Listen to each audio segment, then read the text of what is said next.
áudio esteja melhor aí, que eu realmente olhei as gravações aí, nem eu estava conseguindo ouvir a gravação da minha aula, então... Melhorou sim, professor, melhorou bastante. Legal, beleza. Então vamos lá, turma. Nós vamos dar continuidade aí na nossa matéria, nosso material que está disponível aí na parte de arquivos aqui, né, no geral. Na semana passada nós encerramos aí aquela parte de cálculo e eu comecei a falar com vocês, se eu não me engano, sobre essa parte de... Comecei a falar da integração arbitrar, cheguei a finalizar a aula 3 com vocês ou não? Sim, acho que sim, né? Acho que hoje a gente ia começar isso aqui, né? Portos secos. Sim, portos secos. Isso, professor. Perfeito. Então, vamos lá. Bom, turma, então a gente viu na semana passada que a importância lá do sistema DTE dentro da operação portuária, basicamente todas as transferências, os DTAs, todas as autorizações são feitas lá no sistema DTE. Ficou faltando só um complemento lá para vocês. Deixa eu tentar mostrar aqui É importante vocês saberem disso aqui, porque eu tive alunos aí que foram fazer foram fazer processo seletivo na Santos Brasil, e lá na prova da Santos Brasil caiu exatamente isso que eu vou mostrar aqui para vocês. E a pessoa me ligou na hora, assim, em cima da hora, querendo a resposta de bate-pronto, né? E para vocês terem uma noção, são 99 eventos, ninguém consegue dar uma resposta de bate-pronto em 99 eventos com precisão do que está falando ali, né? Se ela trabalhar muito com aquilo ali, muito focado naquilo, né? Que não era o meu caso, mas eu ainda ajudei e dei a resposta certa para ela lá. Mas assim, caso vocês passem aí por algum processo seletivo, importante vocês conhecerem isso aqui, ó, os eventos da Arbitrar, tá? Então, deixa eu ver se eu consigo mostrar aqui para vocês.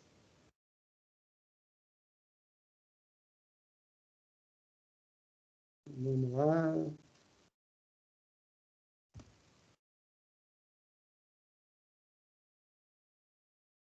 Tarifas, não, decisões, deixa eu ver. Cada hora que eu entro nesse site, eles mudam alguma coisa aqui. E a gente fica procurando onde estão os eventos, né? Então, peraí.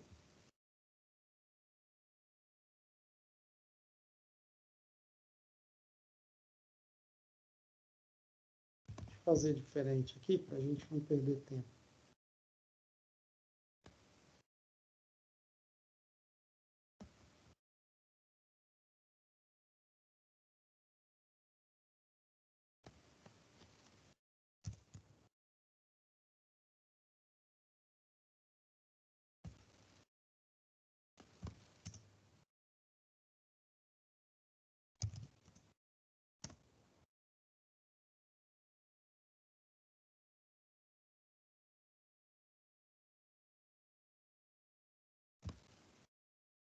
Eu tinha esse link aqui, mas faz tempo que eu não mexo com isso também. O que eu quero mostrar para vocês aqui? Dentro do sistema DTE, ele tem lá um conjunto de eventos. Quer ver? Deixa eu ver se eu consigo localizar aqui. Ele está aqui no site, só tem que... Boletim. Aqui, ó, DTE. Achei. Deixa eu ver se vocês vão falar só do sistema e não vão falar dos eventos, né? Vamos lá. É um desses aqui, turma. Depois eu vou fuçar com mais calma, mas vocês também podem fuçar. Deixa eu ver aqui. Não é esse, não é esse. Ele mostra aqui 99 eventos, tá? Se alguém depois achar aí, pode... Renato, acho que é DTE aí. Então, eu fui no DTE, mas não achei os eventos aqui. Onde que eles estão? Peraí. Antigamente era fácil, tinha logo ali em cima, eventos arbitrar. Vamos ver aqui. janela única, pedido de embarque.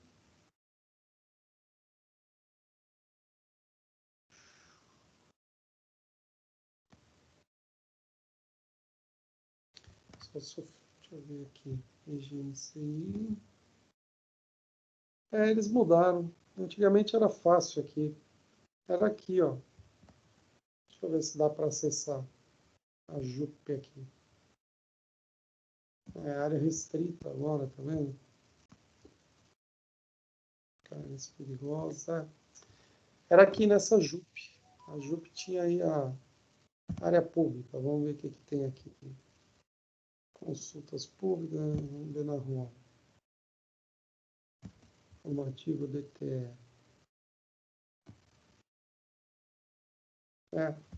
Bom, turma, vou dar uma vasculhada depois, que eles mudaram o site aqui. Aí eu mostro para vocês, tá? Mas só para vocês saberem, me cobrem isso daí. Porque é importante vocês saberem esses 99 eventos. Agora voltou.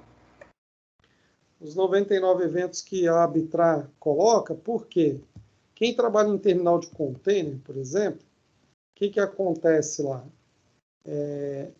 Toda vez que você vai fazer uma desova, você tem que enviar para a Receita Federal uma solicitação de desova. Por exemplo, é o evento 33. Então, você tem que enviar lá via sistema DTE, evento 33, solicitação de desova. A Receita Federal ela vai te devolver uma resposta, se positiva ou negativa, né? Que é o evento, depois do evento 33, aí, que é a autorização, acho que o evento 34 é a autorização da desunitização. E aí o evento 40 já é a desunitização concluída. Então é mais ou menos assim que funciona. São vários eventos que agora eles estão mantendo isso tudo aqui online, né? Depois eu vou dar uma vasculhada nisso aqui e ver onde que eles colocaram. Antigamente ficava na JUP, né? Que é a janela única lá. Tá? Mas agora modificaram tudo aí, então eu não sei onde está. Depois eu mostro isso para vocês. Vamos lá. Então, seguindo aqui no... Depois vocês deem uma olhadinha nesse aqui, ó, janela única portuária, que provavelmente esses eventos estão aqui, tá? Eu não sei nem se eu colocando aqui na pesquisa, quer ver? Não sei se colocando na pesquisa do... Ver se tem pesquisa aqui, ó. Eu coloquei um link aí no chat, Renato. Acho que dá para acessar pelo link. Vamos ver, André. Não é da Arbitrar, mas eu acho que dá para ver. Vamos dar uma olhadinha, então. Tá aqui, ó. DTE Eventos Arbitrar. Vamos tentar ver por aqui. Aí eu mostro para todos aí. Obrigado, André. Você não conseguiu achar dentro do site, não, né, da Arbitrar? Não foi da Arbitrar, não. Você foi no recinto alfanegado, pelo que eu estou vendo aqui, ó. Sistema DTE. Tá aqui os eventos, ó. Tá vendo? Então a gente tem aqui, ó, são 99 eventos, ó. Sendo lá, o evento 99, ó, consistência, recepção de dados, cancelamento de solicitação 04. Esse 04 aqui foi justamente o evento que caiu lá no processo seletivo da Santos Brasil. Então, quando vocês ouvirem falar sobre caiu alguma questão assim, qual evento é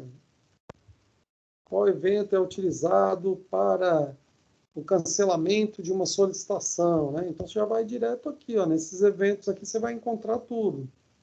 Né? Até para você fazer lá a desunitização, a desconsolidação, tá vendo? São vários eventos aqui. Depois sugiro que vocês deem uma olhadinha. Obrigado aí, o André, que compartilhou aí o link. Que esses eventos aqui, tudo que ocorre lá dentro do sistema DTE é em função desses eventos aqui. Então, para vocês terem uma noção, quer ver? Deixa eu ver se eu acho aqui, ó. Evento 13, tá vendo? Tem dois, ó. É o 13A e o 13B. O que significa isso aqui? O 13A, ele fala, ó, confirmação de saída do operador portuário. Então, significa que o container descarregou do navio, e saiu do operador portuário e entregue, né, entregue para o recinto alfandegado. Então, o 13A é essa saída do operador do navio, desceu lá do navio. O 13B, ó, confirmação de saída do operador portuário, a mesma coisa do de cima, só que tem o 13A e o 13B. Por quê? Um é saída do navio, a outra é entrega do operador portuário para o terminal de recinto alfandegado. Aí o evento 14 lá, é a confirmação da entrada no TRAL, no terminal de retroárea, aí, ou recinto alfandegado. Tá? Então aqui você já tem aqui os eventos, para vocês terem uma noção de como que a operação portuária ela é sistemática, né? Ela tem aí uma quantidade de eventos dentro da operação lá do sistema DTE para que cada uma dessas operações seja registrada dentro do sistema e vá para a Receita Federal. Então, tudo que, até um cancelamento, é feito por aqui. Tá certo? Não podia deixar de mostrar isso aí. Obrigado, André. Valeu aí pela... Você achou que ir por outro site, mas é esses eventos mesmo. Tá certinho. Valeu. Vamos lá. Bom, e aí, turma, começando então a nossa aula aí de portos secos, tá? Começo perguntando para vocês aí. Já vou fazendo uma enquete. O que é portos secos e por que esse nome portos secos? O que vem aí na cabeça de vocês?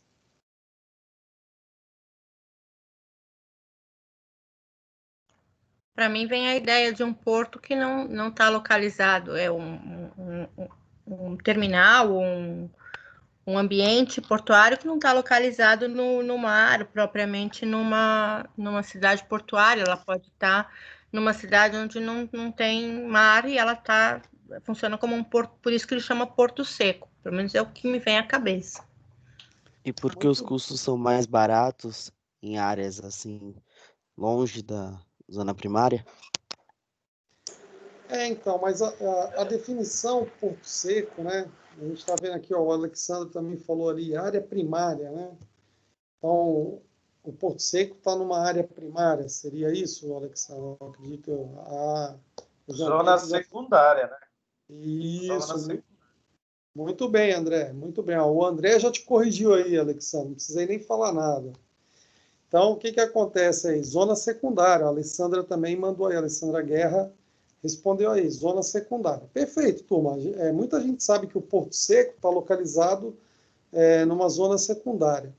Mas quando eu trago para vocês assim, ó, o conceito, se você separar a palavra, né, porto, da palavra seco, o que é um porto para vocês? Uma área alfandegada. Uma área alfandegada. Beleza. Mas uma área alfandegada é muito pouco para definir um porto. Por quê?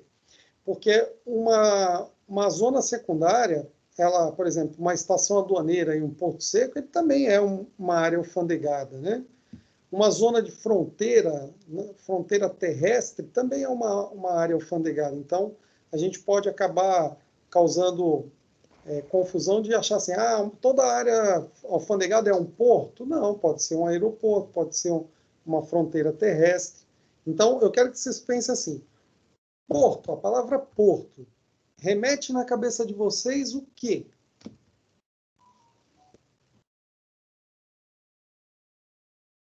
Movimentação, não é, professor? Movimentação. Vamos lá, a gente está chegando lá. Na área Na segura, minha cabeça vem exportação e exportação. Navio.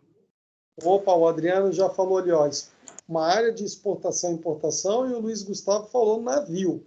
Já chegamos aí no na minha entendimento. cabeça, professor, vem uma área que se fazem transações marítimas, importação, exportação, armazenagem, essas coisas assim. Intermodalidade, ferrovia, rodovia e... Perfeito. É isso aí. Tudo que vocês falaram está dentro do contexto de porto, mas tem uma coisa muito importante que ninguém falou. Que o que propriamente traz para a gente o conceito de porto, né? Na verdade, vocês falaram em outras palavras aí. O conceito de porto significa área banhada por águas, por mar, né? Marítimo, né? Águas de mares, marítimo, não que a gente tem também os portos fluviais, né? Então, um porto vem à nossa mente, né? A área banhada por águas, né? Águas marítimas, tá? E no caso aí, né, quando a gente fala em porto, é uma porta de entrada e saída de não só mercadorias, como vocês falaram aí, importação, exportação, mas de mercadorias, de pessoas e de serviços. Olha aí, são 3 fatores aí. Então, porto é uma porta de entrada e saída de mercadorias, pessoas e serviço, tá? E é banhado por mar, por água, se for um fluvial também, por água de rios, né? Então, essa é a primeira definição que tem que vir à cabeça. Aí, quando a gente fala em porto seco, caramba, aí dá um nó na cabeça, né? Porque assim, pô, mas professor, o senhor falou que porto é aquilo que é banhado por águas. É, realmente, é aquilo que é banhado por águas.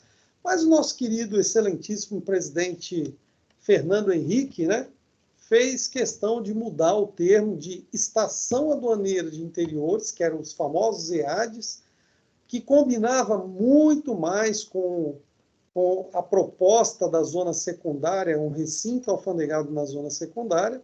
Ele mudou para Porto Seco para ficar mais bonito, né? Talvez ele ache que é mais bonito falar Porto Seco. Mas eu discordo totalmente desse conceito de Porto Seco, porque para ser um porto, primeiro, tem que ser banhado por águas. O conceito de porto já vem aí, né? Com certeza. Então, eu não sei se vocês compartilham da mesma posição que eu, claro, podem discordar, mas não só eu, mas, por exemplo, quem defende essa tese de que as estações aduaneiras de interiores, chamados EADs, não deve ser chamado de Porto Seco?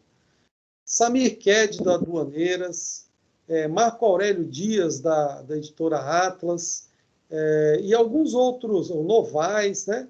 São vários autores de livros aí no setor de logística, setor de comércio exterior e portos, que defendem que esse termo Porto Seco não ficou muito bom para definir a famosa Estação Aduaneira de Interiores, né? Aí, olha como o termo Estação Aduaneira de Interiores soa muito melhor do que você falar Porto Seco, quer dizer, pô, um porto sem água. Ah, um porto que secou. Será que é isso que você quer dizer? Era porto, mas a água secou, agora ficou Porto Seco, né? Então, não sei, esse termo não ficou muito legal, tá, turma? Só estou compartilhando aqui com vocês, porque eu sou totalmente contra chamar estação EAD, né, a Estação Aduaneira de Interiores, de Porto Seco. Mas a gente vai ver aqui que a nomenclatura mudou. Professor, Oi, só Alexandre. uma curiosidade, né? No dia a dia, né, a gente trabalhando com comércio exterior, a gente só fala EAD. Em nenhum momento a gente comenta em Porto Seco. Quem trabalha no setor conhece o Porto Seco como EAD. Mal vai falar Porto Seco, né? Então, eu vou mostrar aqui para vocês como que foi essa mudança, né? Mas eu discordo totalmente desse conceito de Porto Seco. Eu acho que não combina, não está conceitualmente assim, não agrega, não forma, não dá uma liga, né?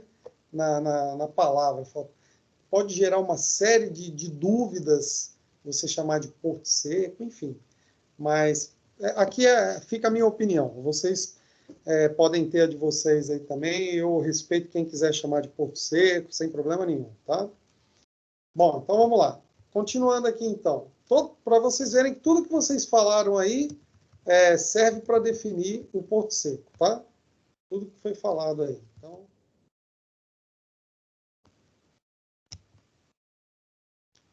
acho que minha aula até fechou. Só porque eu não quis falar Porto Seco. Espera que eu vou abrir de novo aqui. Desculpa aí, turma. Fechou a aula.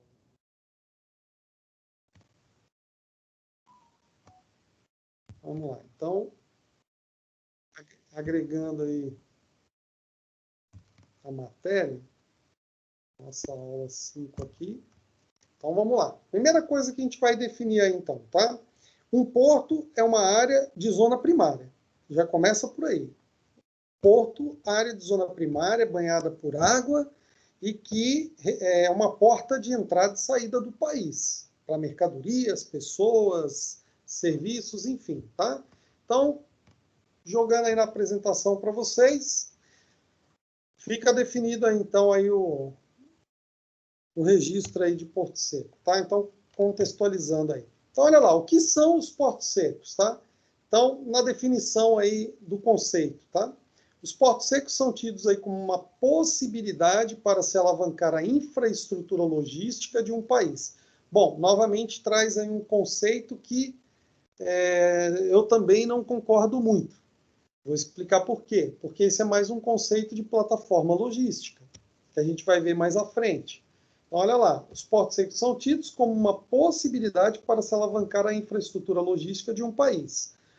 Podem ser úteis tanto na desconcentração dos trabalhos nos portos marítimos, retardando ou antecipando os procedimentos alfandegários de despacho, como na ligação entre transportes intermodais, que acho que foi a Alessandra que falou. Quem falou intermodais aí? Alguém falou intermodal, né? Fazendo com que a mercadoria, sob controle aduaneiro, possa ir do trânsito rodoviário para o ferroviário, lacustre, fluvial ou até mesmo para o aéreo. Então, olha só essa combinação aqui no final, ó, fazendo com que a mercadoria, sob o controle aduaneiro, possa ir do trânsito rodoviário, ferroviário, lacustre, fluvial e até mesmo aéreo, já traz um contexto aí de estação, ó. É uma estação, é um ponto de parada, é um ponto de passagem, né? Então, isso aqui deixa muito claro o quanto que o conceito de EAD ainda está muito firme nos portos secos, tá? E por que eu falei aqui que no começo aqui, ó, isso está mais ligado à plataforma logística?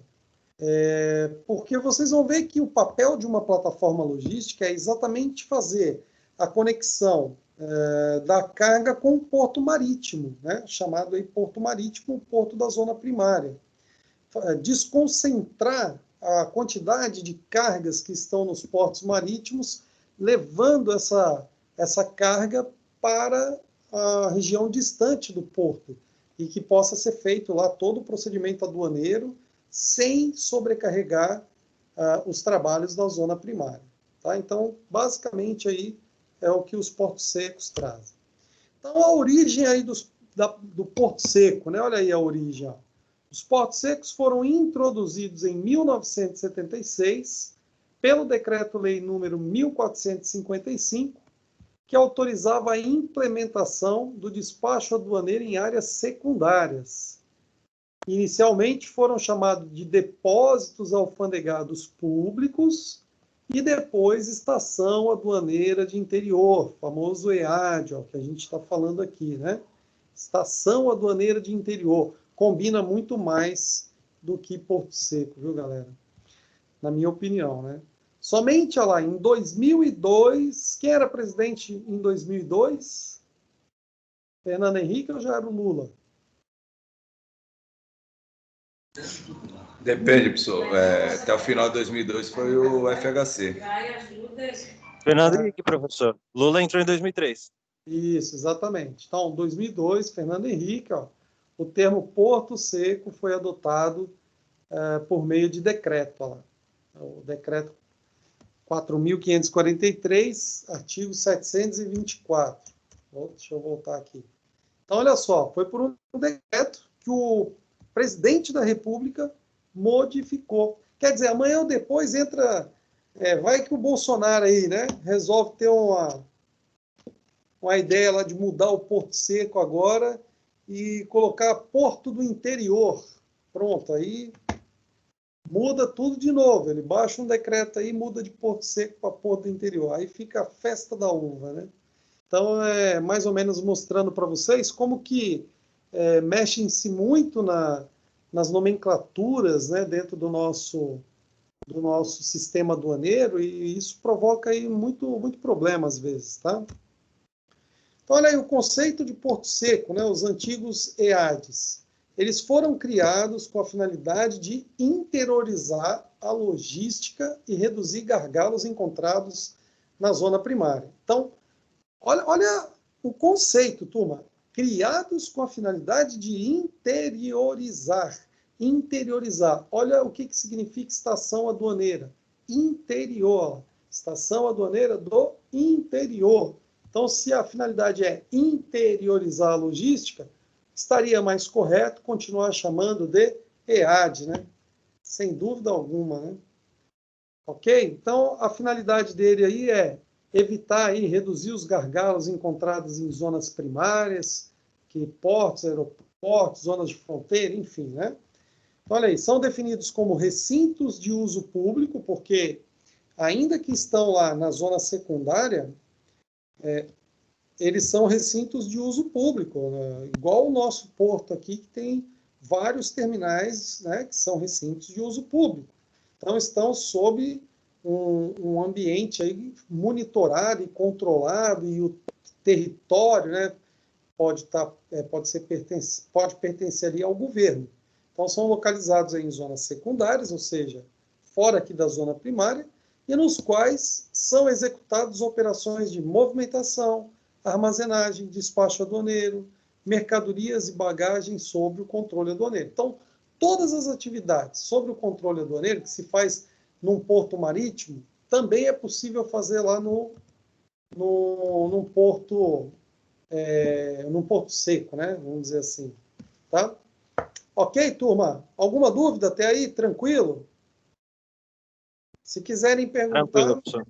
Beleza. Se quiserem me perguntar, pode interromper a aula aí, sem problema, tá? Seguindo aí, então. Zona secundária. O que é a zona secundária, né? Corresponde ao restante do território aduaneiro, caracterizado pelos terminais privados alfandegados de uso público, sujeitos aos regimes de concessão ou permissão. Olha o Samir Ked aí, ó, que é essa citação aqui, Samir Ked, Lopes e Gama, né? Bom, turma, primeira pergunta. Pergunta de prova aí, ó. Qual a diferença de concessão e permissão? É um terminal que está na zona secundária, alfandegado, para fazer operações de controle aduaneiro, mas que pode estar numa modalidade de concessão ou numa modalidade de permissão. E aí, qual é a diferença? Vamos lá, quinto semestre. Nessa altura, muita gente aí já pesquisou no Google. E aí o Google tem um monte de coisa lá falando sobre isso, vai confundir vocês. Deixa eu ver quem que respondeu aqui. Beleza, Luiz Carlos, depois eu te dou a presença aí, tá? Eu sei que a concessão, assim que termina a concessão, o ativo permanece da União, né?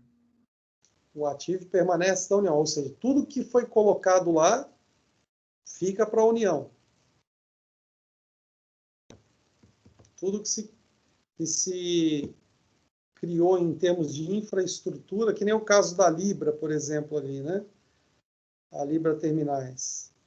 Tudo que ela investiu lá, terminado a concessão, fica para o governo? Positivo. Positiva. Então, qual a diferença de concessão e permissão? É que a concessão é por licitação, né? A permissão também. Ambos são por licitação. A permissão seria só o espaço? A São os permissão... prazos, professor? Não.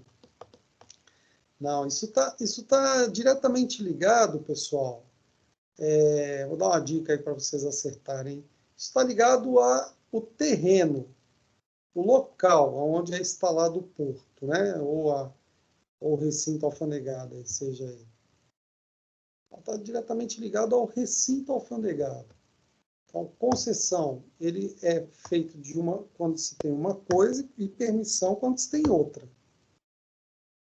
Vamos lá. O que o Google falou para vocês aí? Estou forçando vocês aí, estou puxando, fazendo aí queimar os neurônios aí. Concessão são em áreas públicas, professor? E permissão? Privadas. Perfeito, Luiz Carlos. Isso aí. Olha lá. Lembrei. Isso aí, muito bom. A concessão, ela é feita em área pública. O território, o terreno é do governo.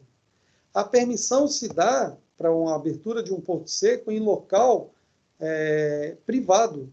Então, vamos dizer assim, o terreno, o imóvel, não é do governo. Então, ele dá permissão, ele verifica toda a infraestrutura, se ela está adequada para abrigar um porto seco, e aí sim ele dá o alfandegamento, que é a permissão para ele atuar como uma estação aduaneira aí, ou um porto, seja qual for.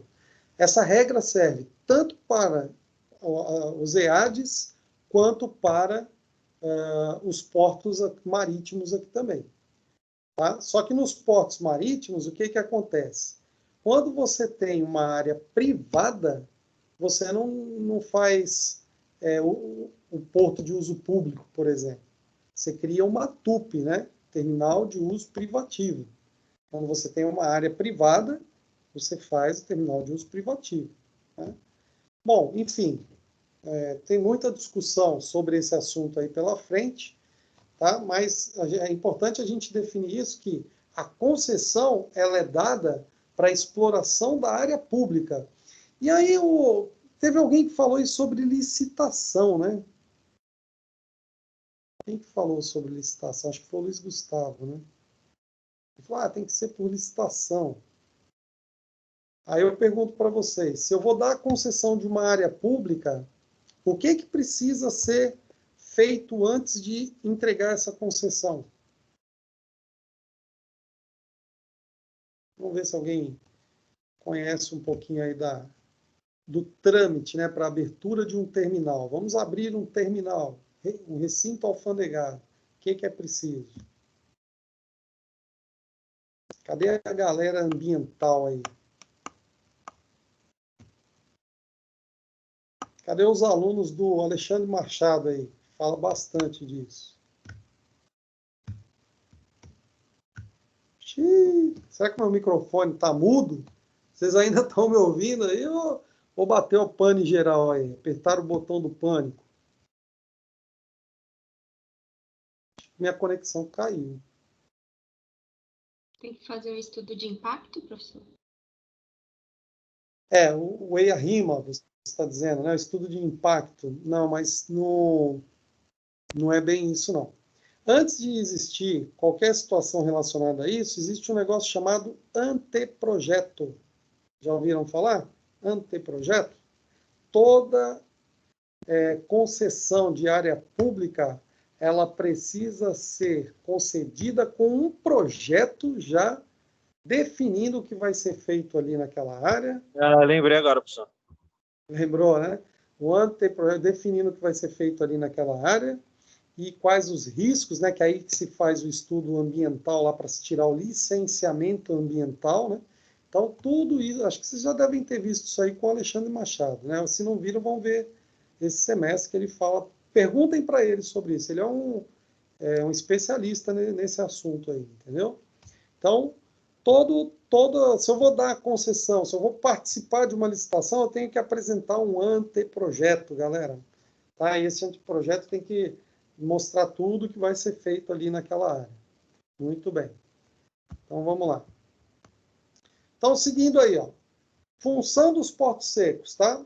Como a gente viu, a ideia dos portos secos é interiorizar a logística dos portos marítimos, né? Desconcentrar a carga do porto marítimo, levando essa carga lá para uma estação aduaneira, tá? Um porto seco. Então, os portos secos aí, eles são recintos alfandegados de uso público onde são executadas as atividades de armazenagem, movimentação, despacho aduaneiro de mercadorias, sob o controle aduaneiro. Então, função principal. Normalmente, estão localizados próximos às regiões exportadoras e também consumidoras de produtos importados. Vou dar um exemplo para vocês. Alguém aí conhece a cidade de Betim, em Minas Gerais, próximo a Belo Horizonte? Não. Não? Então, depois vocês... Já ouvi falar. Então, depois vocês joguem aí no Google Maps, joga a visão de satélite lá, e vai aproximando até chegar na cidade de Betim, e vocês vão, em uma determinada área lá, vocês vão ver assim um galpão enorme, numa área enorme, que pega assim, dá para ver já de longe no satélite, né? Que é a fábrica, a montadora da Fiat, que fica lá em Betim. A Fiat, como toda montadora no Brasil, ela importa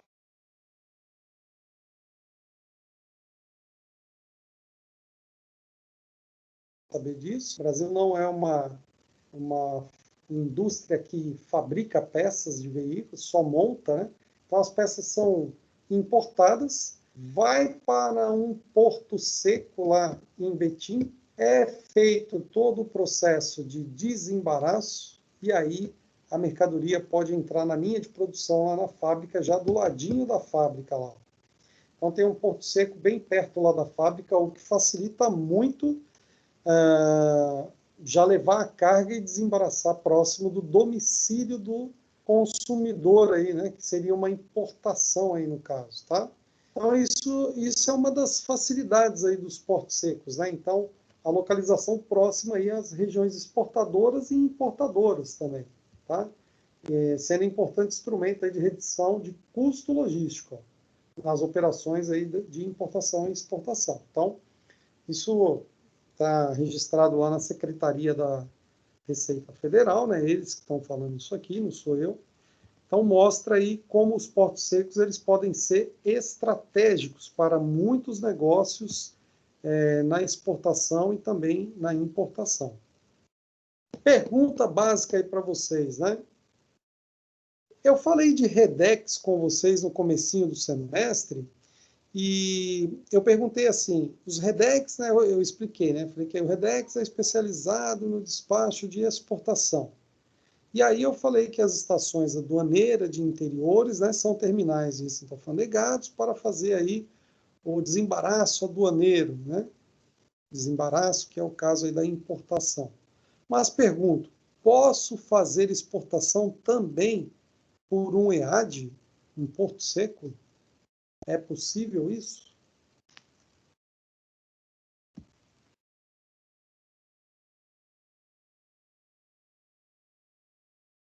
Ih, eu tô achando que tá tendo alguma Então, live. eles fazem algodão, essas coisas, onde eu trabalho. Sim, perfeito, Adriano. Diga, Alessandra. Não, então, se eu entendi bem a pergunta, geralmente as cargas consolidadas, né, geralmente são feitas em EAD, né? Porque, tipo, a armadura, a Olink não trabalha, primeiro ele pega a carga, leva para um EAD para estufar o container para depois ir para o terminal de embarque. Ok, mas é uma opção do exportador aí no caso, porque ele poderia levar para um REDEX. Sairia mais barato para ele até. Eu acho que é jogada, né, de interesse aí, né, professor? Envolve bastante coisa.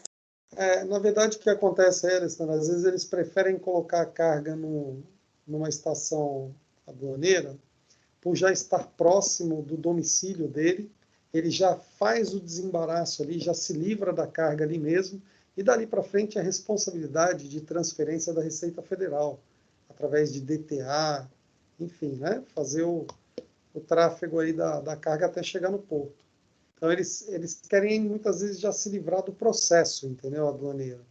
Já joga logo o processo para dentro de um EAD. E aí, ou então, pode ser uma jogada comercial. O cara faz o que? Olha, eu coloco a minha exportação aqui no teu terminal, mas você me dá uma condição diferenciada nos contêineres que eu importo. me facilita aí a armazenagem, enfim, né? Me dá uma situação diferenciada. Às vezes acontece isso, né? O cara paga um pouco menos lá na importação, né, do container, na armazenagem dele, então pode ter redução de custo aí para ele. E aí essas jogadas são bastante interessantes aí para ambos os lados, tá? Deixa eu ver o que a galera tá falando. Renato, eu acho que tem um EAD em São Vicente, né, da Adesan. Na verdade, André, nós temos alguns EADs aqui na Baixada Santista, tá? Vou dar alguns exemplos aí. É que eu digo que exporta também. Ah, que exporta. Não, então, mas muitos deles, por exemplo, a Dequimar. A Dequimar também faz os dois processos de importação e exportação. Você tem ali, acho que a Facina também, ela também tem ali uma estação aduaneira. Quem mais tem? Antigamente tinha a Colômbia, mas a Colômbia não está mais no cenário. Colômbia, Integral, Eudimarco, são tudo empresas que trabalharam aí com estação aduaneira de interiores. A Marimex, ela não tem um EAD, mas ela tem um Redex, junto lá do TRA, né, que ela tem um TRA também.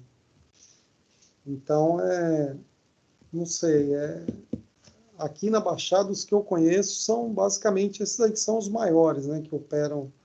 Aqui tem a Transbrasa também. A Transbrasa também atua aí no segmento de EAD. Colômbia atualmente é Multilog, professor. Multilog, bem lembrado. Multilog. Obrigado, Adriano, bem lembrado. Tem a Multilog e tem o terminal lá da MSC, lá como é que é o nome dele? Lá, Medlog, né? Medlog também é da... A Medlog BK da Boris Kaufmann e tem a Medlog Alemoa, né? Isso, exatamente. Trabalha com a MSC. Muito bem, Marilda. Obrigado aí por lembrar. Tem 2 terminais até da Medlog, que é um terminal exclusivo aí da MSC, né? Se eu não me engano. Acho que é isso aí. Bom, enfim, né? Então acho que deu para entender mais ou menos a função aqui dos portos secos, né? Que eles têm essa característica aí de tirar a carga do porto marítimo e levar para o interior. Fazer aí a desconcentração, como é chamada aí da carga, tá? Muito bem. Quais são as vantagens aí, turma, para a gente falar aí de vantagens, né? Quais são as vantagens que a gente pode observar? Falar assim, por que eu vou colocar minha carga no EAD e não deixar ela aqui na zona primária? Primeira coisa, redução do custo de armazenagem. O principal fator aí, todos que levam a carga para a zona secundária, o que eles estão visando? Redução de custo. Né? Porque a armazenagem no setor primário, né, na zona primária, é muito cara. Então, aí acaba sendo um atrativo muito forte aí a redução de custo de armazenagem. O outro fator aí é a velocidade no desembaraço. Tá? Então, você tem um terminal lá que não tem a mesma quantidade de cargas que vão ser fiscalizadas como numa zona primária, né? Então, muitas vezes lá na zona secundária, o volume de cargas que vão ser fiscalizado é menor, até em função que o número de containers que estão dentro do terminal também é menor do que numa zona primária, né? Se a gente for analisar o giro do terminal, né, a quantidade de cargas que entram e saem do terminal na zona primária, o giro é muito maior na zona primária do que na zona secundária. Então, a velocidade de desembaraço na zona primária é mais demorada. Então, levando lá para a zona secundária, uma estação aduaneira, você tem aí uma questão de velocidade, você ganha tempo, você fica com o seu container menos tempo armazenado e você tem um custo de armazenagem reduzido. Então, essa é a grande vantagem aí do Porto Seco, né? Velocidade no desembaraço e nos custos de transporte internacional também. Outra situação aí, a prestação aí dos serviços aduaneiros próximo ao domicílio dos agentes envolvidos, agentes econômicos envolvidos. Bom, quem são os agentes econômicos aí, turma? Quem vocês entendem como agente econômico aí nessa situação do domicílio aí que a gente está falando? É o cliente final, né? O que está armazenando o container, o produto no terminal.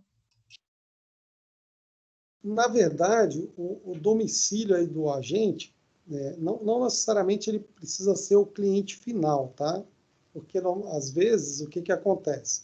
Às vezes a carga está chegando ali no recinto alfandegado, mas ela ainda vai passar por algum procedimento antes de ir para o mercado. Então, ela ainda vai para uma fábrica ou uma unidade processadora, né? Ela ainda não vai direto para as mãos do cliente final aí, vamos dizer assim. É consumidor, professor, desculpa, né? O cliente final, consumidor. Isso, o consumidor aí é exatamente o que a gente fala de cliente final, né?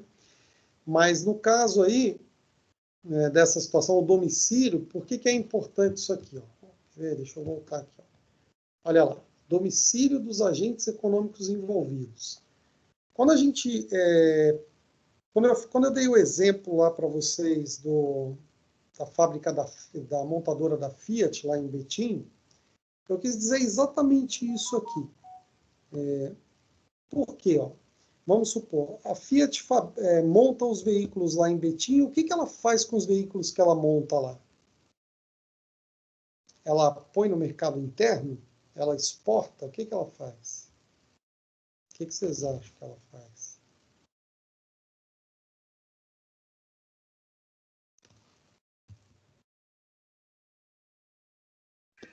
Ela exporta. Ela faz os dois, Adriano. Ela exporta e ela também vende para o mercado interno.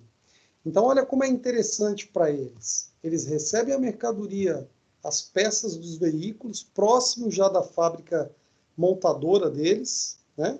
Então, o domicílio do agente já está ali, ó, do lado. Eles tiram, já desembaraçam aqui, já põem na linha de produção.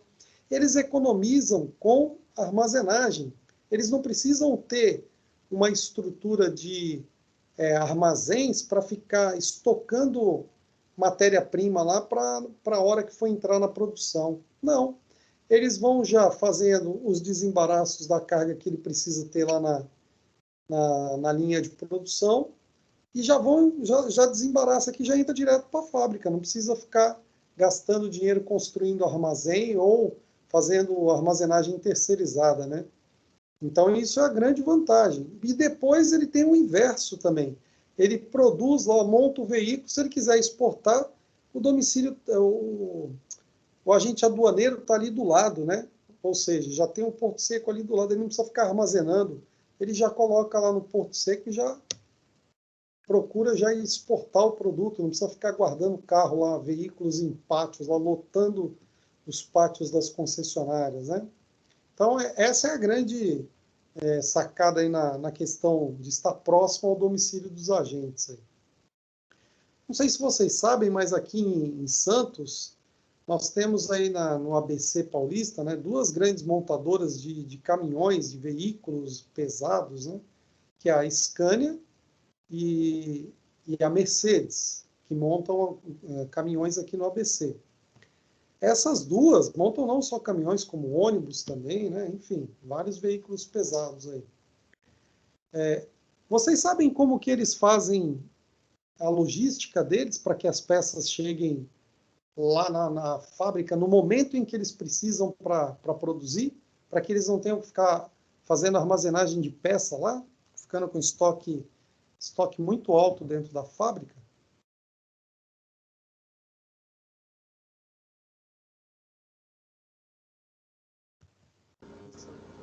Fala dessa logística. Fala, Marilda. Não sei, professor. Saber você sabe. Na hora que eu falar, você vai falar assim, eu sabia. Eu sei que você sabe, mas é que você não está lembrando agora.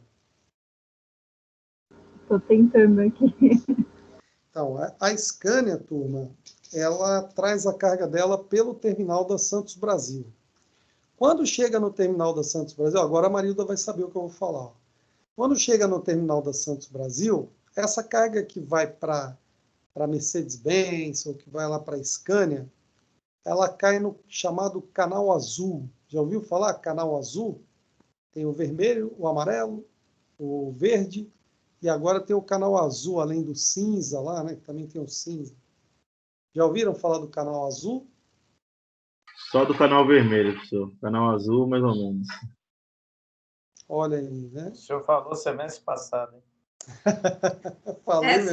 Sei que tem a ver com algo com veículos apenas, né? Não lembro. Não é só veículos, não. Mas vamos lá. Esse caso da Scania, ele vai direto para o Canal Azul. Né? Por quê? Canal Azul, turma, a carga não fica retida no recinto alfandegado. Ela não fica parada lá no recinto alfandegado. Ela vai para um CLIA, que a gente já vai falar o que é o CLIA aqui. Então, ela vai direto para um CLIA, e à medida que a Scania precisa lá de uma quantidade de peças na linha de produção, ela faz o desembaraço e leva, direto do CLIA. Então, é uma linha praticamente assim exclusiva de atendimento a quem? A indústria, né? As montadoras, a indústria. Professor, quem usa muito isso é a Bosch. A Bosch. Muito. As grandes indústrias fazem isso. As grandes, né? Por exemplo, você pega aí uma Electrolux. O que tem montadora aqui no Brasil, você pode ter certeza que eles estão usando hoje esse sistema de canal azul. É para não ter parada de linha, né? Então, exatamente. Eles já fazem isso direto. Isso mesmo, Marilda. Porque teve uma vez que a Scania estava trabalhando aí no sistema just-in-time, né? Recebendo somente nas quantidades necessárias para a produção, trabalhando aí com lote econômico, né? E faltou peça lá teve uma greve aqui no porto, sei lá o que houve aí, faltou peça lá na linha de produção, a fábrica ficou parada, né?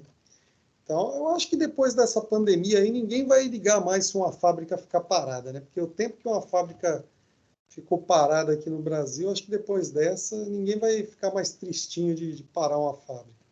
Fala, Adriano. Professor, você está falando da Scania e outras empresas que tem canal azul, né? Fica sempre azul para ela ou ela corre o risco de entrar num canal vermelho, tipo assim, de cair na fiscalização, essas coisas assim? Então, ela chega e já cai direto no canal azul, porque são essas grandes empresas que eles dificilmente vão cair aí num canal vermelho, porque são empresas muito rígidas no processo idôneo da empresa até. Imagina que uma empresa dessa vai querer praticar um descaminho ali, né? Falar que está trazendo uma coisa, trazer outra, querer sonegar imposto. Ela não vai querer ter a Receita Federal lá no pé dela por causa de uma situação dessa. Então, o que eles fazem? Eles colocam direto no canal azul, mas não significa que não tenha fiscalização. Tem a fiscalização normal, como todas as cargas, passa pelo processo de parametrização. Se for identificado alguma inconsistência, o sistema mesmo cruza esses dados e já joga no canal vermelho ou no amarelo, né? Então, não é porque ela tem essa exclusividade do canal azul que não pode dar ruim, né, lá na operação, né, e cair no vermelho. Pode sim, tá? Pode cair. É por isso que hoje em dia os terminais estão cada vez mais se esforçando para entrar no OEA, né? Porque quanto mais certificação da mais parte do OEA, menos chance de cair no canal vermelho, no caso, né? O amarelo. Sim, sem dúvida. Sem dúvida. Bom, enfim, né? Voltando lá ao tema, né? Então, outra... Peraí, deixa eu voltar aqui. Outra vantagem aí, ó. A gente falou aqui dos domicílios aqui, falamos aí dessa exclusividade aí, né? No caso do canal azul. E aí tem aí, ó, por exemplo, nas estações aduaneiras, olha lá, simplificação do procedimento para o contribuinte. Ou seja, é um processo mais rápido, mais simplificado do que aqui na zona primária. Na zona primária você tem que fazer agendamento eletrônico, você tem que apresentar lá um conjunto de documentos e anuências que você precisa ter para liberar a tua carga. Quando vai lá para um porto seco, aí você já não tem esse congestionamento do porto marítimo aqui, as coisas já são muito mais facilitadas, né? tá certo? Mas não significa que você não tenha que fazer todo o processo de importação, né? Registro de DI, pagamento de impostos, tem que fazer tudo como se fosse aqui. Só que lá a coisa anda mais rápido pelo volume de carga que se recebe lá, tá? Outro fator aí dos portos secos, ó, interiorização da logística internacional. Foi o primeiro tópico que a gente falou lá no conceito de portos secos, né? Contribuindo aí para a redução de custos e aumento da agilidade nos trâmites. Eu vou perguntar um negócio aqui para vocês que eu quero ouvir a opinião aí. Por que algum importador faz a escolha, né, de, ao invés de levar para um porto seco a carga, que vai ter redução de custo, tal, ele escolhe fazer o desembaraço da carga dele aqui e desovar, por exemplo, a carga aqui e levar a carga embora? Por que vocês acham que muitos clientes fazem isso? Urgência na liberação? Urgência na liberação da segurança? carga? Por segurança? Que tipo de segurança? Contra roubo da carga. Mas ele vai ter que transportar a carga do mesmo jeito. Você acha que ele transportando no caminhão é mais seguro do que no container?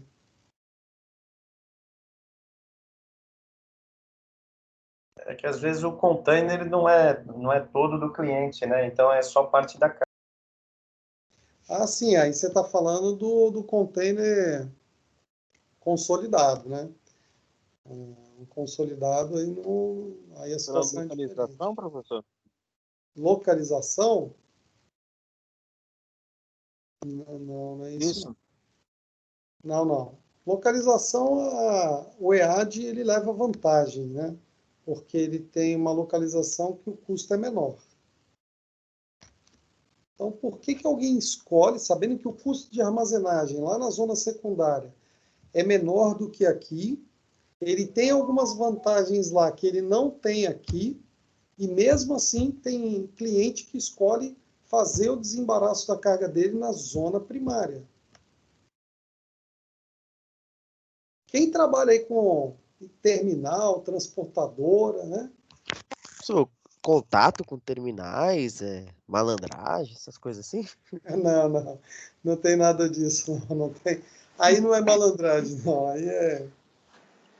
A quantidade de mercadoria que ele trabalha, que ele exporta, dependendo da quantidade de mercadoria, ele já consegue fechar vários containers, aí ele garante o espaço naquele armador. Perfeito, Alessandra. Na verdade, a gente está falando aí da importação, né, no processo inverso aí. Mas está correto o que você falou, tá? Quantidade de carga. Por exemplo, você pega uma empresa como uma Pirelli, uma Firestone, uma Caterpillar, uma John Deere, essas grandes empresas, eles têm um volume de aproximadamente 150 containers semanais dentro de um terminal. Às vezes até mais, às vezes chega a 200 e poucos containers por semana dentro de um terminal. Imagina como é difícil você gerenciar a logística de mais de 200 containers indo para o interior e voltando para entregar esse container vazio aqui. Quantos problemas podem acontecer? Qual é a probabilidade, né, de acontecer algum problema entre 200 containers que estão em trânsito até, por exemplo, Campinas, e depois mais 200 containers vazios voltando para um terminal, um depot, né, de vazios. A probabilidade de risco aí é grande. O container pode tombar, pode avariar, pode atrasar, né, a logística pode atrasar, pode gerar demorge, e isso é que eles querem evitar. Fala, Marilda. Professor, no caso, retirando do terminal e tendo que vai essa quantidade toda para o Porto Seco depois ir para o destino dele, não teria que ir na forma de DTA, e DTA às vezes é até um pouco mais complicado para fazer o trâmite. Sim, isso? E aí acho que complica muito mais. Agora, você retirando direto no terminal e mandando direto para onde você vai fazer a desova é mais rápido, o seu controle é melhor. Então, quando o seu volume é grande, o que você falou está correto, Maria. Deixa eu deixar a Júlia falar, que ela levantou a mão. Não, professor, se o senhor quiser explicar, não tem nenhum problema. Não, Depois eu pode falar. falo. Depois Não, eu... Tá, é porque assim, no caso, como eu trabalho em armadora, né, eu fico na parte de importação, então eu faço as correções, né, e quando o cliente manda para mim que tem algum registro de DI ou de DTA, tipo, eu quase choro, porque no caso tem que entrar com pedido na Receita Federal. Então, assim, isso demora até 5 dias úteis para ser aprovado. Então, além de pedir a packlist, pedir a invoice, quando tem caso de DTA, é muito mais complicado, porque a gente tem que saber onde exatamente a carga está. Vai, um exemplo, se a carga está em Santos, a gente entra com pedido, né, para a parte de correção em Santos. Se a carga está em Viracopos, como Viracopos não tem alfândega, como a gente é um armador marítimo, a gente não pode pedir, né, pro próprio aeroporto, porque são duas modalidades diferentes, né? Aí a gente tem que pedir pro READ que tá. Então a gente meio, né, que faz uns trâmites lá que nem pode muito. Mas, um exemplo, eu tô com um caso de correção que ele tá em Sorocaba, né? Em Sorocaba não tem porto. No caso, eu vou ter que pedir para a Receita Federal de lá. Então, quando tem o registro de DTA, é muito mais complicado, muito mesmo, que é para o cliente fazer o desembaraço da carga. Assim, além de demorar para ser finalizada a parte da correção no mercante, porque é só a parte da Receita que mexe, né? A gente não tem acesso nenhum. Demora até 5 dias, e após 5 dias eles fazem toda a parte da conferência da documentação, e só depois disso que a gente faz o meio que o desbloqueio da carga. Porque sem desbloqueio lá do armador no Ciscarga, eles não conseguem fazer o desembaraço.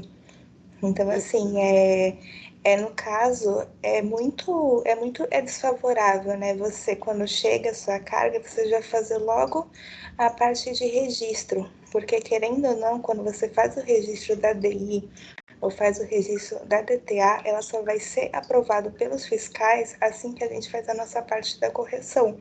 O que é a correção, para vocês entenderem, né? Se alguém não sabe. Às vezes, está manifestada alguma coisa errada no mercante que não está batendo com a mercadoria. Exemplo, erro de peso é muito comum, que é o peso dos containers. Às vezes, o exportador, ele coloca 13 mil, só que o container vale 10 mil. Entendeu? Então, sem esses ajustes no mercante, a Receita, ela não aprova. E também, outro negócio que é bem importante é a parte de inclusão de NCM, e também é um erro muito comum. E sem um NCM, você não libera carga, e isso pode gerar uma multa depois de 5 anos, né? Ô, Júlia, você faz a carta de correção também? Não, então, a carta de correção quem faz é a questão do Customer Service, mas eu vejo a carta de correção para ver se a carta de correção está de acordo, e eu que faço a aprovação, né? Eu faço a aprovação da carta, eu vejo se tudo que o cliente quer, ela tá ali, eu peço para o Customer Service pedir a legalizada, que aí o pessoal da origem fazem a correção. Então, eu sou a parte meio que operacional, tipo assim, o cliente depende de mim para liberar a carga no terminal, quando tem parte de correção. Então, eu vejo LOI, vejo documentação, vejo a carta de correção, vejo a packlist, invoice, eu que monto o processo, tudo. Então, toda essa parte operacional de correção, né, que tem, então, eu que faço. E todas as correções do mercante, quando não tem registro de DI ou de DTA, eu que também faço. Aí vai tudo no meu nome. Então, é uma parte bem complicada e bem trabalhosa mesmo. Só para o pessoal entender, né? Que nem você falou que em Campinas não tem alfândega, mas eles têm um posto da Receita Federal lá dentro do aeroporto, né? Sim. Faz a fiscalização lá. E normalmente quando você vai pedir para carga, né, uma DTA do aeroporto para o porto aqui, não é muito comum isso, porque a carga, se ela chegou, né, normalmente ela não vai vir para um porto, ela vai vir para um porto seco aqui. Se a carga tiver que vir para Santos, ela vai vir para o porto seco. Seria aí um EAD. Você traria para um EAD para fazer o desembaraço da carga e entregar para o cliente, né? Exatamente, foi que nem eu falei, porque assim, se você vê a parte da petição, né, lá em cima, é como se fosse uma parte do cabeçalho, né, que aí tá assim, aos senhores inspetores da Alfândega de Santos, né, então assim, a gente tem que mudar, aí, em vez de Alfândega de Santos, a gente tem que colocar o nome do EAD, e não o nome do Viracopos, porque não tem sentido, é como Mas Campinas, se eu não me engano, reporta a São Paulo. Então, é porque assim, quando você abre um processo no ECAC, né, que eu uso o ECAC, a gente abre no estado de São Paulo. Aí no estado de São Paulo, ele tem todas as cidades, entendeu? Então, assim, tem algumas cidades que a gente pode abrir, né, que a gente coloca o nome. Então, Campinas, Sorocaba, Varginha, entendeu? Então, essas cidades a gente consegue abrir. Solicitar, quando você vai solicitar a DTA, você tem que solicitar para o recinto alfandegado. Exatamente. E não para a Receita Federal. Exatamente. Aí a Receita Federal vai te dar a autorização através do sistema DTE lá no recinto alfandegado. Isso mesmo. Tá vendo? Por isso que demora até 5 dias úteis, entendeu? Isso. Porque tem que ter o trâmite. É porque assim, primeiro eles têm que fazer a verificação da nossa documentação, né? Para ver se a correção bate, se tem os números, tudo. Aí é como funciona. Eles dão para mim a resposta via sistema. Aí fala que toda a documentação foi aceita, né? Aí eu volto com o cliente, a documentação tá de acordo, beleza. Aí eu demoro, uns 2 dias, aí eu entro no Mercante e eu vejo se a correção foi feita. Você falou do peso, que é comum, né? Às vezes, por que acontece muito essa questão do peso, turma? Só para vocês entenderem. Ela falou, olha, uma carga estava manifestado lá 13 mil e chegou aqui com 10 mil. Isso acontece muito porque existe uma quebra natural também de balança. Por exemplo, a balança que pesa lá em Barcelona, claro, evidente que ela tem a mesma aferição que uma balança nossa aqui.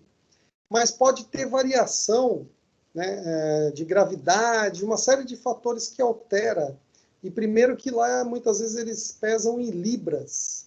E aí, quando você converte aqui para quilos, pode ter diferença. Então, todos esses fatores podem contribuir para gerar essas correções que a Júlia está falando. Quer ver um outro exemplo que a Júlia deve pegar demais? Divergência de embalagem. Você diz que a carga ela é por exemplo, um engradado ou uma caixa de madeira quando é um pallet. E aí, não é verdade? Sim, professor. Eu posso falar quais são as mais decorrentes que eu pego? Por favor, sim, né? Eu pego muito de LCM, correção de peso, tara de container. Nossa, tara de container, meu Deus, é um negócio muito doido. Pego a parte da descrição, que entra a questão de embalagens. E eu também pego muito erro de CNPJ. Porque, às vezes, no caso, um exemplo, o exportador fechou com uma empresa aqui do Brasil, né? Só que, às vezes, essa empresa do Brasil, ela tem outras filiais. E, às vezes, eles fazem a manifestação do CNPJ de uma filial diferente. Aí, um exemplo, a carga chegou em Santos, aí aqui tem a empresa de Santos, só que o BL, ele está manifestado com o CNPJ do Rio Grande do Sul. Então, assim, no caso, eles não conseguem ter acesso a nada, porque está com CNPJ diferente. Quando é erro de CNPJ diferente, a gente tem que entrar com o pedido na Receita, porque vai mudar CNPJ e a Invoice Company, que a Invoice Company é toda a parte que tem a tratativa de compra e venda, tudo, né? Então, quando tem erro de CNPJ, a gente tem que fazer os processos. Agora, quando é erro de filial para filial, aí a gente não precisa. Se for em questão de razão, de CNPJs é completamente diferente, sim.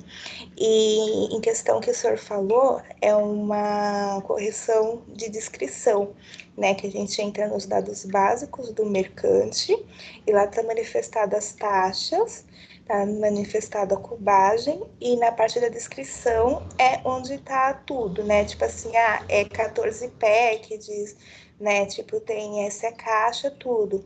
Aí, se, um exemplo, se a madeira, ela passou por algum tipo de verificação, isso tem que estar manifestado lá no mercante. Também tem que estar manifestado na parte lá do BL, porque se você chega no terminal e você tem uma madeira que foi tratada, né, que passou pela... Qual é o nome que fala quando a madeira é tratada? Tratamento fitossanitário. Isso, quando a madeira ela passa por isso e assim não está manifestada nem no mercante, também não está nem no BL, quem pega isso é a parte da Anvisa, porque pode estar com praga ou alguma coisa. Aí assim, se você não declara, o fiscal ele faz a condenação daquela carga, né? Porque vai depender de qual fiscal você pega. Se você for um fiscal meio que bonzinho, ele dá um tempo de você pedir com um pedido meio que urgente para fazer essa correção. Mas aí isso pode gerar multa. Mas a maioria, eles fazem a condenação da carga. Aí o importador tem o prejuízo. Assim, tudo tem que tomar cuidado. Aí, logicamente, que tem 2 erros, né? Que é o erro do cliente, né, que é o erro do exportador, e tem o erro da MSC, né, que no caso eu trabalho lá, que é o próprio pessoal que errou lá. Aí quando é erro do cliente, precisa de LOI, né, que a LOI tem de... Né, porque toda correção, ela gera uma multa, né, de 5 a 10 anos. Aí o valor da multa, ela é um valor muito alto, que pode valer de 5 mil a 50 mil reais. Entendeu? Então, assim, então o cliente ele tem 5 anos para gerar essa multa. A Receita pode ou não gerar. Aí também depende da correção e do modo que foi feito, né? Então, as correções mais comuns são de NCM, peso, tara, descrição e CNPJ. As mais complicadas de ter é de lacre, porque se você manifesta um lacre errado, eu não sei como que a carga foi embarcada. Eu tive uma correção recente, que foi uma correção assim, que foi muito complicada, porque foi uma troca de container, professor. Tipo assim, veio 2 BLs e o exportador, ele manifestou errado o número dos 2 containers, tipo, ele inverteu, sabe? Tipo assim, o número de container para ficar em um e do outro. A gente não sabe como que a carga embarcou no navio. Não sabemos Júlia, até hoje. Só para você saber, eu já recebi importação de container vazio, lacrado como se estivesse cheio. Então, eu acredito em tudo, entendeu? Não, tipo assim, eu nunca peguei uma correção assim, né? Logicamente que eu não estou muito tempo na parte de importação, mas assim, foi uma correção tanto que foi uma correção bem complicada de se fazer. A gente tem que fazer com a equipe de autoridades, porque é uma correção que pode... Porque assim, que querendo ou não, o cliente, ele fez um negócio absurdo, tipo, ele trocou a numeração dos 2 containers de 2 BLs diferentes, tipo, quando chegou lá, quando você descarrega o container na BTP, a BTP tem aquela listagem toda, então mexe com tudo, entendeu? Mexe com operações e tudo. E assim, foi muito complicado de fazer, mas graças a Deus deu tudo certo. Logicamente que foi um processo longo para fazer o desembaraço, né? Porque teve que trocar no terminal, essas coisas. E o país que mais erra é os Estados Unidos. A gente tem muita correção dos Estados Unidos. Muita mesmo. Muito bom, Júlia. Até levantei a mão aqui para não te atrapalhar aí, que a hora que desse para falar, eu falava. Vamos lá. Deixa eu só concluir aqui uma situação que foi exatamente em cima. Obrigado aí por compartilhar com a gente, né? Eu sempre gosto de ouvir o que vocês têm a dizer. Vamos combinar o seguinte, ó, no final do semestre, vamos fazer, depois que a gente passar as provas aí, vamos fazer uma rodada de bate-papo com a galera aí que trabalha na área para poder compartilhar essas experiências, que nem a da Júlia, que ela falou aí agora, pode ser? A gente, no final do semestre, a gente faz uma alguns encontros, aí, algumas aulas que ficam aí de final no semestre, para a gente debater esses assuntos, para a gente ter um bate-papo e integrar o pessoal aí nessas rotinas operacionais. Aqui, Adriano, já deixo você falar. Acho muito legal isso, professor, legal, porque né? traz para a gente a vivência do trabalho deles. Eu acho muito bacana isso. Legal, José. Vamos combinar assim, então, ó, depois da P2, as próximas aulas depois da P2, a gente combina esses encontros assim, aí vocês podem trazer aí, quem quiser compartilhar documentos, né, que tira aí uma foto e mostra aí para a turma, fica à vontade, entendeu? Quem trabalha na área, transportadora, terminais, aeroportos, agência, toda a área correlata aí à logística internacional, traz para a gente bater um papo. Eu sei que tem você, Júlia, tem o Adriano, tem a Marilda, tem o André, que tem bastante experiência aí pelo Senai também. Tem muita gente boa aí, o Alexandro. Enfim, né, tem muita gente que trabalha aí em vários setores que vocês muitas vezes estão até mais atualizado do que o professor, né? Porque saiu algum sistema novo lá, o professor não está lá para ver, né? Vocês estão mais atualizados até, né? Então, fica aí combinado para depois da P2 a gente faz esse encontro. Combinado aí, turma? Pode ser? Beleza? Fechado aí, então. Estou vendo que a galera correspondeu. Beleza. Adriano, fala aí, depois eu concluo. Não, professor, eu não queria ter muito tempo, só queria entender essa parte da... Eu entendi a parte da tara, né, que tem que fazer a carta de correção, mas eu queria entender como que uma empresa tem filiais, né? Ela pede, vamos supor, no Rio Grande do Sul, que ela falou, mas no Rio Grande do Sul, não sei, e traz para cá para Santos, aí tem que mudar o CNPJ por causa disso, por causa da filiais. Tipo assim, não tem uma orientação, tipo, se aconteceu esse erro, pode ser que seja um erro comum, né? Mas não tem ninguém para instruir para não acontecer esse erro, assim, tipo, um operador logístico, algo do tipo, ó, se você fizer isso, vai dar ruim lá na receita, no recinto. Então, o que acontece, Adriano? Essas empresas, elas lidam com um volume de carga muito grande, entendeu? Então, às vezes, assim, entre 1.000 BRs que eles fizeram lá, um número lá de 10 BRs saíram com o CNPJ errado, entendeu? Então, isso seria, assim, muito... vamos dizer assim, a gente seria muito rígido dizer assim, né? Pô, os caras têm que acertar 100%, né? Claro, existe gestão de processo para isso, para diminuir esses erros. Isso aí é normal. Mas, assim, é natural. Erro no comércio exterior é natural. É o que eu costumo até dizer para o pessoal que trabalha em escritório, né? Você erra lá no escritório para você modificar um documento, né? Você vai alterar lá uma digitação que você fez, gerar um novo documento. Enfim, para nós, na área operacional, muitas vezes isso representa remover várias e várias cargas para retirar a sua carga para corrigir aquele erro. Mais ou menos assim. Você disse que uma carga era um engradado e era um pallet. Aí o que vai acontecer?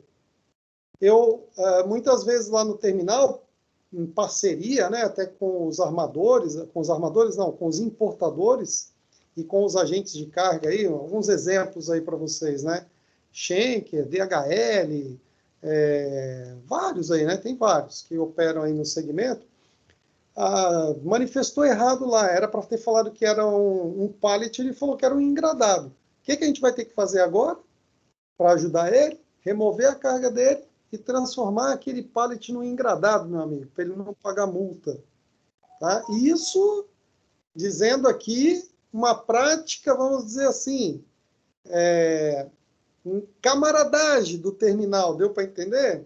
Para que a Receita Federal não degole lá numa multa à empresa, né? Então rola muito disso, aí no final do ano, né, tem aqueles brindes, né, que a empresa manda, normal, né, natural, tá? Então, isso acontece, isso é uma boa prática, assim, de camaradagem, né, no setor. Só que, operacionalmente, isso tem um impacto muito grande para a gente na operação, porque a gente tem que remover muitas cargas e pegar ajudantes de armazém, do terminal e tal, para transformar aquele volume no engradado, né? Então, isso é bem complicado, tá? Mas respondendo aí o que a gente estava falando aí, que a Marilda respondeu e a Júlia também, por que alguns importadores escolhem fazer no terminal, né? terminal de zona primária. Exatamente pelo que a Júlia falou, pela quantidade de carga e também, olha só, se você leva 5 dias para liberar a tua carga, né, para você conseguir colocar uma DTA em trânsito, normalmente você tem um prazo de devolução para o armador do contêiner vazio, você tem um prazo aí que vai aproximadamente 15 dias, que quando tem um fluxo muito grande, por exemplo, que nem o que eu falei, um importador que tem 200 containers por semana, ele vai ter um prazo um pouco maior, o armador vai dar para ele lá uns 25 dias, 30 dias para ele devolver. Então, com base nisso, ele prefere muitas vezes fazer o desembaraço da carga aqui do que deslocar, ter esse risco de uma carga tombar no meio da estrada, variar o container, ele tem que pagar custo de container, atrasar a devolução do container, ele tem que pagar demorge. Então, tudo isso aí é um ponto de decisão que o gestor tem que ter. Vale a pena pagar um pouco mais caro e ficar aqui, ou vale a pena assumir esse risco e levar para uma zona secundária, né? Então, tem muito essa questão também, tá? Porque a demorge, que nem eu falei, numa situação normal, em 15 dias, desembarcou do navio, começa a contagem. 15 dias, tem que estar devolvendo o container vazio. Se você leva 5 para colocar numa DTA, leva mais 3 para finalizar, ou 3 ou 4 para finalizar o processo lá, e depois desovar o container, depois mandar o container, você fica com o prazo bem em cima. Então, é bastante arriscado. Diga, Marilda. Bem rápido, professor. Vamos por um processo da Singenta. Geralmente, uma DI da Singenta tem 30 containers. A gente, num processo de transporte bem simples, eu tiro 30 containers no terminal, levo até a planta, desovo e faço a devolução. Já fecha um pacote só de um único frete, de ida, volta e devolução no container.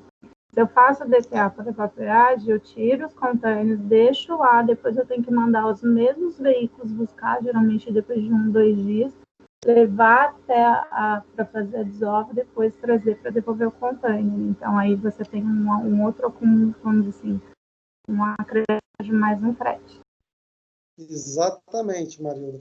Só para o pessoal ter uma noção, quanto tempo mais ou menos, quantos dias leva essa operação?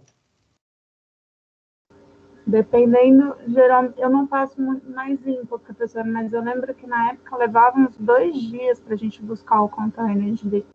Tirava no terminal, deixava na EAD, levava uns 2 dias para eles comunicarem a gente, para a gente retirar, levar para o cliente, aí agenda a entrega lá no cliente para fazer a desova, depois trazer para fazer a devolução do container. Então, assim, é muito mais rápido você tirar o container diretamente aqui no terminal de Santos e mandar direto para o cliente fazer a desova, fazer a devolução. Porque isso você faz num dia. Eu tiro num dia, entrego para o cliente no outro dia de manhã, desovo à tarde, já está devolvendo o container, dependendo da distância da planta. Isso mesmo, Maria, perfeito. Bem, turma, vocês perceberam aí o que é a gente falar aí, né, de uma logística que envolva um porto seco, né? Não é tão simples assim, né? Você levar a carga lá para uma área secundária, uma zona secundária, e depois fazer o trâmite de volta, né? Só para a gente finalizar a aula de hoje, eu quero mostrar só o próximo slide aqui para vocês, porque é esse fator aqui que eu acho bastante importante. Uma das principais vantagens do porto seco, tá? Você pode deixar a tua carga lá até 120 dias sem que ela caia em perdimento. Ou seja, aqui na zona primária, você só pode deixar 90 dias. Com 90 dias, tua carga está entrando em FMA, ficha de mercadoria abandonada, e vai se transformar em uma carga de perdimento.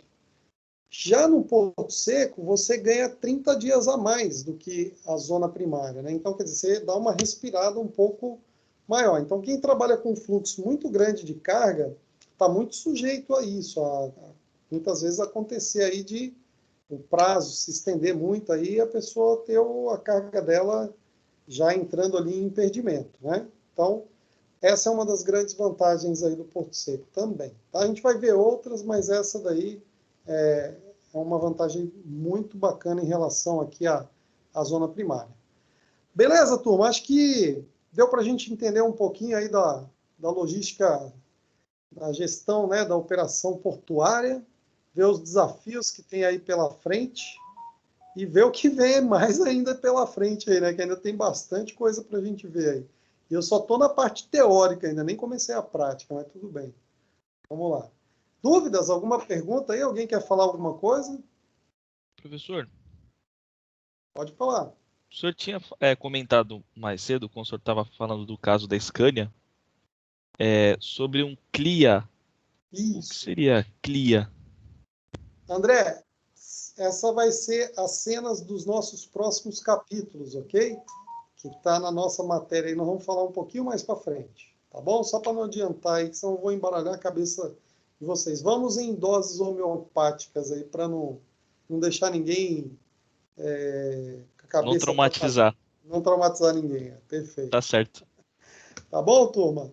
Então é isso, né? Acho que a aula de hoje aí foi bacana, a gente conseguiu trocar boas experiências aí, e isso é legal, sempre bom a participação de vocês aí, que enriquece muito a aula, né? Isso é fundamental. E vocês têm sempre espaço aberto aí na minha aula, fiquem à vontade. Valeu, Júlia, valeu, Marilda, obrigado aí, obrigado, Adriano, pelo compartilhamento aí de informações, Alexandre, André, todos, né, Gisele, todos que ajudaram hoje aí Luiz Gustavo, todas as perguntas que surgiram aí. Obrigado. Nos falamos aí agora na quinta-feira. Espero que vocês venham aí motivados aí para terminar esse assunto aí. Nós vamos finalizar essa aula na quinta-feira. Tá bom? Forte abraço a todos aí. Uma boa noite. Prof, entrei um pouco atrasada. Quem entrou atrasado, fica comigo aí para me dar o nome para fazer a chamada aí, tá bom? Tá bom. Obrigada, professor. Boa noite. Boa noite, Marilda. Valeu. Tchau, professor. Boa noite. Tchau, boa noite. Valeu, professor. Boa noite. Alô, Leandro. Valeu, Gigi. Valeu todo mundo aí. Deixa eu só fazer a chamada.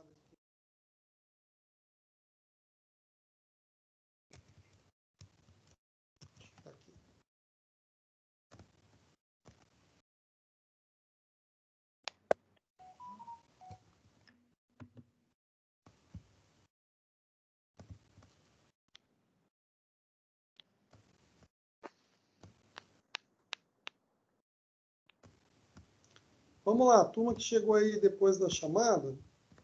Eu vou pegar os nomes aqui e já faço a chamada aqui.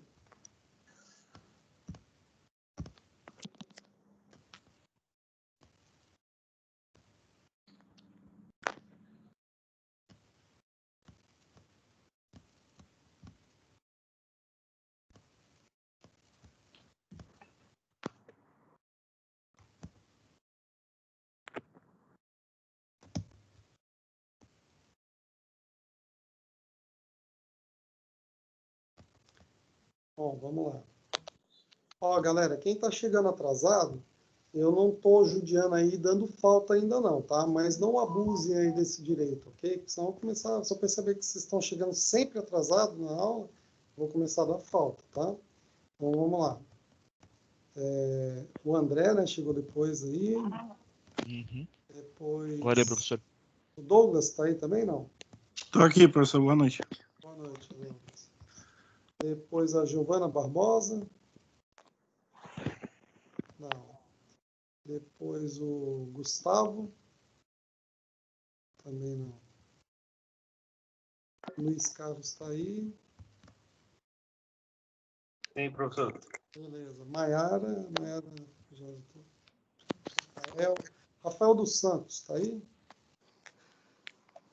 Não. A Raquel? Rafael dos Santos, está com o microfone desligado. Beleza. Rafael dos Santos. Raquel não veio hoje mesmo, né? Renato Pina também não. Samuel. Aqui. Samuel, toda a aula minha está chegando atrasada, hein? Toda a aula. Estou de olho em você, hein?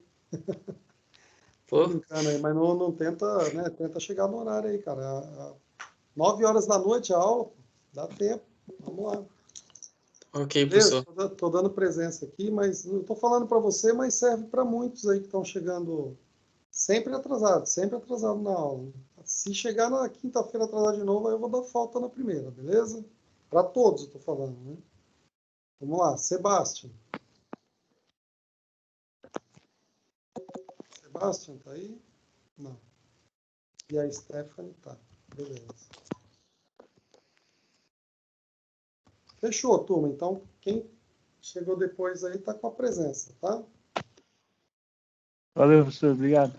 Obrigado, Valeu. professor. Boa noite. Boa noite para vocês também. Boa noite. Boa noite. Valeu, professor. Boa noite. Obrigado. Valeu, André. Tchau, tchau. Tchau, professor. Boa noite.